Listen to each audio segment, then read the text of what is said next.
إزاي يقدر منتخب مصر يكسب أسبانيا؟ ما تنساش اللايك والفولو أو السبسكرايب وتعال نشوف أسبانيا بتعمل إيه. زي ما أنت شايف الكرة مع لامين يامال، بس أسبانيا طالما الهجمة بدأت على طرف يبقى الهدف إن إحنا نخلصها على الطرف التاني، ولو تاخد بالك العمق فاضي تماما فما تعرفش الخطر هيجي منين. اللي معلم لك عليه ده أويارزابال اللي هو أصلا المهاجم، بس مكانه فين في بداية الهجمة؟ أبعد واحد ممكن تتخيل إنه يشكل خطورة.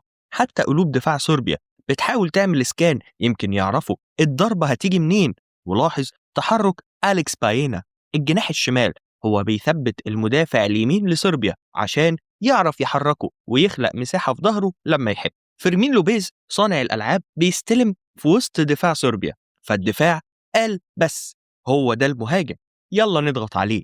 بس هو ده الفخ، اتحرك أليكس باينا للعمق في نفس الوقت وفعلا سحب الباك اليمين وفضيت مساحة في ظهره اتحرك فيها أويارزابال اللي هو المهاجم الحقيقي وآخر الواصلين لمنطقة الجزاء، عشان تبقى الهجمة بدأت من طرف وخلصت في التاني. هنا الكرة مع لابورت وفعلا اتشكل المثلث الهجومي على الجنب التاني. مع وصول الكرة لنص الملعب بدري بالتحديد ابتدى يورنتي المدافع الأيمن يتحرك، وده التحرك اللي خلى صربيا كلها ترحل الناحية التانية، لأننا زي ما قلنا بنبتدي الهجمة في جبهة ونخلص في الجبهة التانية.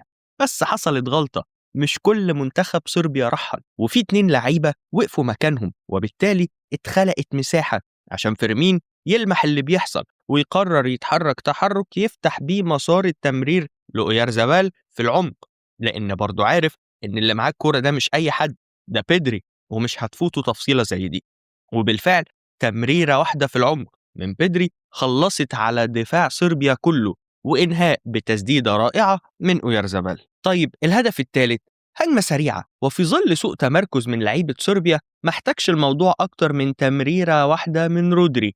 6 لعيبة من منتخب صربيا تم إقصائهم من الهجمة، وأصبح الموقف 2 على 2 في قلب الملعب. ومع أسبانيا دايما توقع الغير متوقع، كله مستني فران توريس هيشوط إزاي، بس قرر إنه هو مع الكورة أنا هحرك المدافع معايا وفضي العمق المنيوز اللي دخل مكان فران توريس وسجل الهدف باللمسة واحدة.